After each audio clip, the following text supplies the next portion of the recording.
Leah Gunn-Barrett. So we had a wide-ranging discussion. The purpose, we sort of came back to the very end of the discussion, which was, I think, Julian offered a really good analogy that we are lots of different strands in the independent movement, and the objective, the purpose of a convention bringing us all together is to create a single rope that will be strong enough to carry independence forward for our nation. Simon gave us the very helpful vision that the purpose of the convention should be to create a new vision for an independent Scotland, a vision that can be enabled and accepted even by those initially cautious. We also felt that it should look at an elected parliament, a first chamber, elected on a form of proportional representation, and definitely not first past the post. There should also be a second chamber, the detail of that to be discussed and looked into by the convention. One of the key things about conflict is not about winner takes all. That's a British way. It's about building consensus, making sure everybody wins something. If the people of Scotland are sovereign, which they are, it's the National Convention which should hold and exercise the sovereignty of the people of Scotland. We're actually talking about is to address Scottish society, to bring together Scottish society. And the purpose is clearly going to be, for these discussions, is that we want to promote constitutional change. Now, I've heard mention of self-determination, I've heard mention of independence. At the moment, I don't think that that's something that we have to decide, but I think that if we broaden it and make it as wide as thinking about self-determination, then, as has been said, that allows more groups to come in. So I'm just going to leave this as constitutional change, and we'll think about what that means later. The one thing I was going to suggest perhaps we need to think about whether adding on here, and it's more of an ethos and a culture of doing this than it is an output or an aim. And it's a word I keep coming back to. I was saying to the guys here, I circled it in my book for I think the last three books that I've had, my notebooks, and it's missing right across our politics, including us, because we're all passionate people, we believe in what we say, we've got conviction, we're right. And some of us can fall into a superiority complex about it, and that happens on all sides, but we need humility. And this is a thing that we're going to have to approach this with. We're going to have humility, and there's strength in humility, because that can lead on to sacrifice, service, all these things. But if you start from humility, other people go, no, I'm being listened to. And we're not there at the moment. And we've never had that since 2014. We never reflected. We never properly sat down and went, why did we lose? But at the same time, we're dealing with powerful opponents who will use, and I'm not talking about conspiracy theories, they will use powerful conduits to keep the movement, the broader idea suppressed. Well, we were looking at the new version of the estates with sectors of society, young people, pensioners, trade unions, churches and others. Didn't go an exhaustive list. Basically putting forward their representatives. Possibly it could even be a lottery from within these, because it changes over. It's a kind of like being on a jury. That's how we saw it. And it kind of takes away, to a certain extent, the elective element, but it keeps it being sort of the people and properly, equally democratic. The way you get people back involved in politics is to make local politics meaningful. And back to the boroughs, Robbie, it's easily understood by the people, but I know what you mean about boroughs and rotten boroughs and all that. But if you make local politics meaningful, whereas community councils just now are not meaningful. I believe in compulsory voting, but I also believe that people should have the option on the paper to say none of the above. But further to what Dave is saying, yeah, we should be looking at changing the whole system and have politics from the bottom up. So everybody is involved and everybody wants to be involved and they'll have something to vote for. There's something we have to remember about people's disengagement with politics. And I think Frank Zappa, and I'm going to quote him here, summed it up quite perfectly when he said, politics is the comedy wing of the military-industrial complex.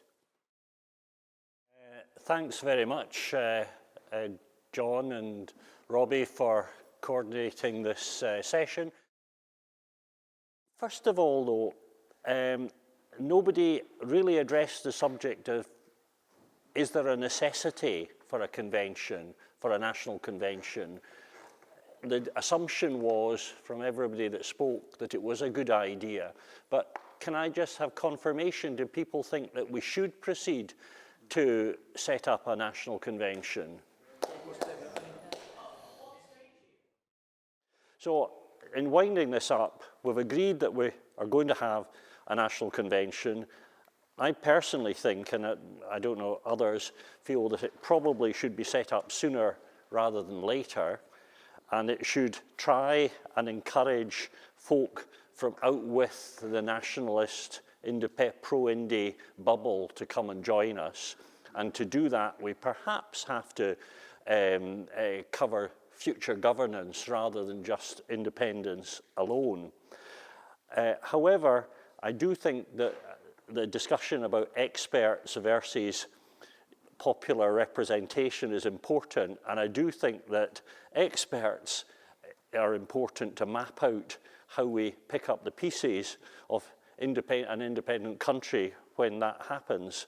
And I don't think, when we set this whole process going, that we were talking about a convention alone. A convention is one part of the move to independence. I think I'll leave it at that and welcome you back in 45 minutes or so.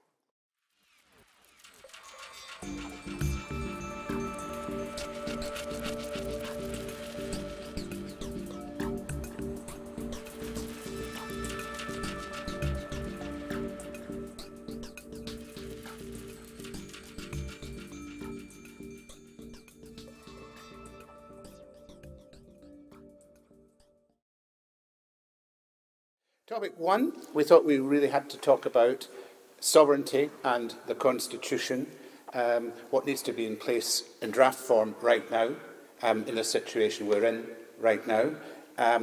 Doesn't necessarily have to look at post-Indy, but it could do. I know that maybe a lot of the members of the National Convention wouldn't be particularly interested in looking at a post-Indy thing, but the Constitution and sovereignty for sure. Topic 2, we came up with currency and international relations, which topic 3, what you might call the common good. Well, I say you might call it, but it is actually a term that dates back to 1498 about assets to the benefit of the community.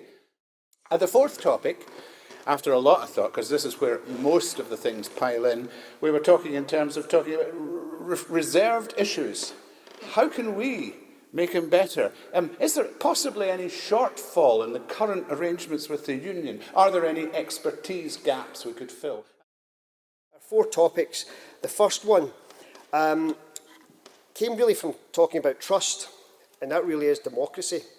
Democracy, constitution, and governance. It's all very well coming up with these, but then how do you govern? And arguably some of these things we're failing on at the moment. So that was the first topic.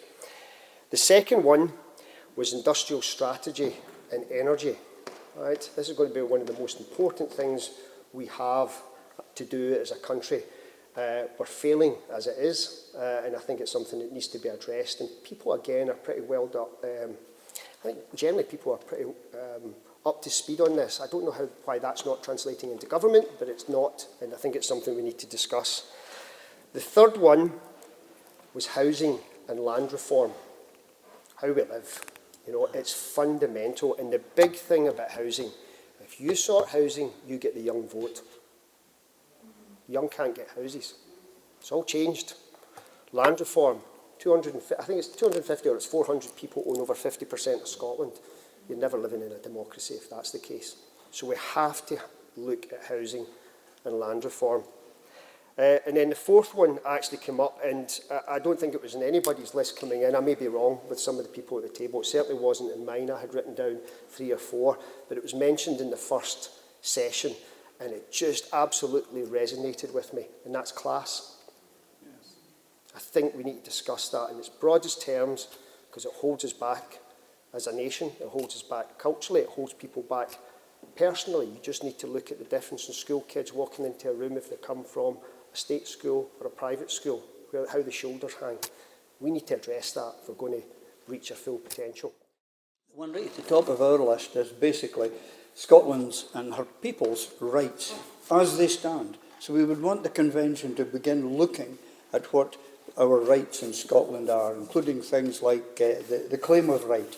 We would want them to begin to define what our rights as a nation are, and are they being violated. So it would be really useful to have bodies like the Scottish Law Society involved in the National Convention to give us their view on that sort of thing. So that was top of our list. The second one was the land issue. We think the Convention need to look at the land issue in the broadest, widest possible context. And that would include taxation of land, it would include ownership of land, it would include boundaries, Scotland's boundaries, land, sea, etc., right up to space. And because land is hugely important, not just from all the kind of normal viewpoints, but just from the point of view of people's confidence and psyche about what is our land and what can we as a people get from the land and how do we change what we've got just now. And the third topic, we kind of cheated here, I suppose, because we've headed expert groups, but that allows us to bring in another 7 or 8 topics under that broad heading, you see. So we want the National Convention to set up expert groups to look at energy, to look at currency, to look at EU EFTA, to look at defence, and so on. So there's quite a list of things there that the Convention could decide early on which expert groups it really needed to set up. So these are our 4. It was 1, 2, and then 3 with various subheadings. On the specific issues of choosing 4 topics, these were the 4 we came up with, but we're aware there could be many others.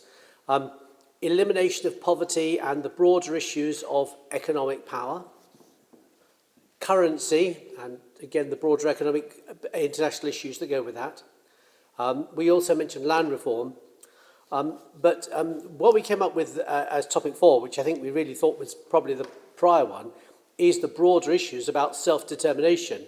The Convention needs to reflect on how it would seek to implement Scotland's right to decide, and it would need therefore to have a central role of drafting a new vision for the governance of Scotland. The most sort of fundamental sort of cornerstone issue, which is that of the basis of an independent Scotland, which has to be popular sovereignty or the people in charge. So invert the pyramid, put the people back on top, and political rights are obviously integral to that. If the people are going to be in charge, then how are they going to actually exercise that power? And there was suggestion that we focus on health and well-being of the Scottish people, which would flow from that if people are actually in charge, and they would prioritize things that would actually help all the people, like a national health service that's well-funded, economic autonomy. So things are no longer being done to us, and we are powerless to stop them from being done to us, and we are actually able to do things and actually have our political leaders act for us on our behalf, and if they don't, then they're out. So economic autonomy would include things like, obviously owning our own industries, our natural resources, having a central bank and currency, which is absolutely fundamental. Decisions about whether we join EFTA or the European Union, that's again down to the people will decide that. Land, yes, I agree, 452 families own, or 432 families own half the land in Scotland, which is absurd. So clearly that needs to be considered. But I think once you establish or get an agreement or consensus that popular sovereignty and how we actually make all these other things happen has to be sort of the cornerstone, then I think you're sort of off and running. Nuclear weapons was also obviously mentioned, but that's part of autonomy. If we don't want nuclear weapons on our soil, then we shouldn't have to tolerate them. So, but yeah, I sort of agree with what everyone else is saying. Thank you. It's really good here today to hear English accents, American accents, Irish accents. I'm not sure how fluent Dave is Duolingo, but I certainly see him there doing the Gaelic along with myself. So I think it's really important that we have all these different aspects thinking about what we want in an independent Scotland.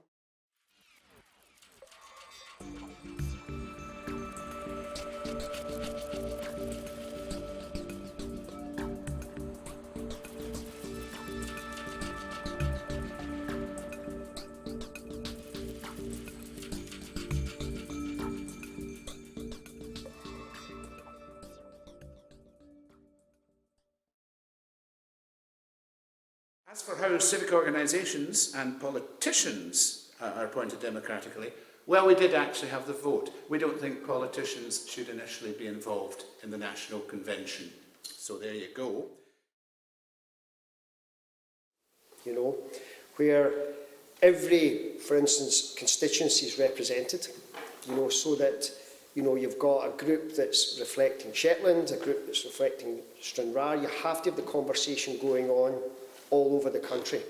And I think we need to think, you know, we spoke earlier on and it sounded as if it was kind of fairly constant across the room that we wanted the future Scotland, the better Scotland, to have democracy all the way down and power as low down as in the right place that the decisions were being made. So let's start off with that. Let's start off working in a way that we want our country to be.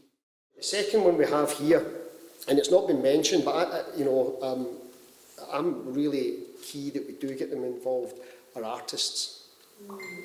Right? We have failed to engage artists in the movement. They were there in 2014, I think they were underplayed, right?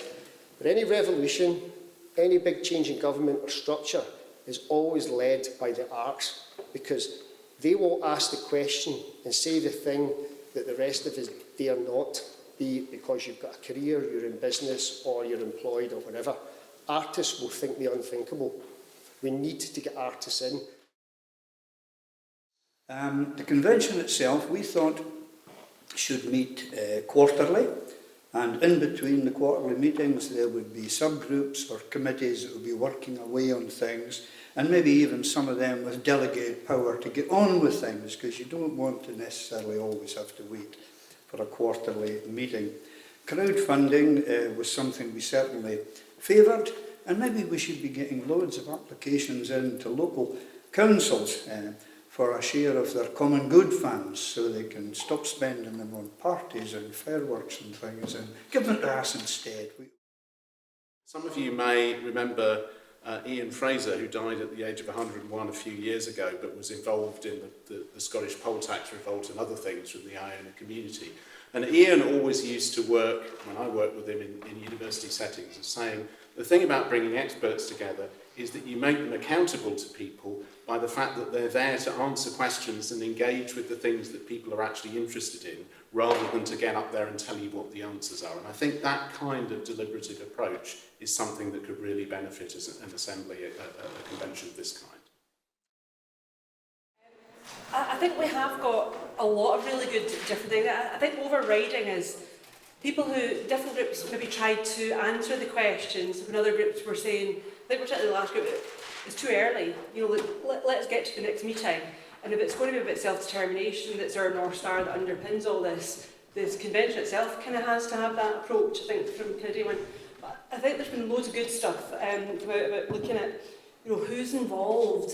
And, you know, almost the consensus was no politicians, but I think the experts thing is like, if you're going to have a Scotland, you can't exclude people, but it's what's their role. They don't have a vote, they don't get to be a member to vote, but having the experts, I think we said in our group, the experts on tap, not on top, and a very citizens' assembly approach, which seems to be coming through in all the group discussions and all the topics. So, you know, various people have given us a number, but I think everybody would agree that it needs to be a manageable number, you know, that we can actually achieve them, but also has to have authority, that it has to, you know, represent. I really like that last contribution, Robbie, like your kind of quote. It really does need to be about distributed authority. You know, like people with authority to make distributed decision making, because that's what gives it power, and it gives it a democratic authority. People think they've been listened to. I think again, there's been, you know, generally who gets involved. I think that the question came up of why would people be involved? How do we get a trade union involved? And what do we mean by trade union? Do we mean COSLA? Do we mean, you know, the specific unions? What if some get involved, some don't? And I think all these decisions can be teased out, and they shouldn't be. We shouldn't let perfection be the enemy of good. If we want to actually achieve something. Can I invite our convener, Ian, to make some remarks on next steps? Thank you.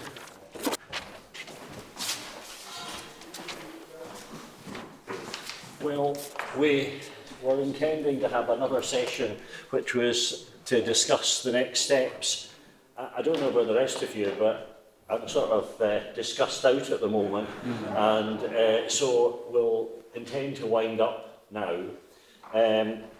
Nevertheless, the next steps have to be addressed. We've got, I think probably the best way is to take a few days and reflect on what we've discussed today, and John is going to put together a brief sheet with the main highlights of what was decided today. I said at the beginning, what will success look like at 5:30? Well, it's actually only 4 o'clock and we're winding up a bit early. Agree whether or not to proceed with the National Convention. Well, we have agreed. A conversation started and ongoing on aims, issues, plans. Well, I think that's indisputable. I think with that, I just thank everybody for coming today. It's actually exceeded my expectations, I have to say. I was kind of worried, you know, yeah, it's like if you have a party and you don't know if anybody's going to turn up. And thankfully, people did turn up. So thanks very much indeed.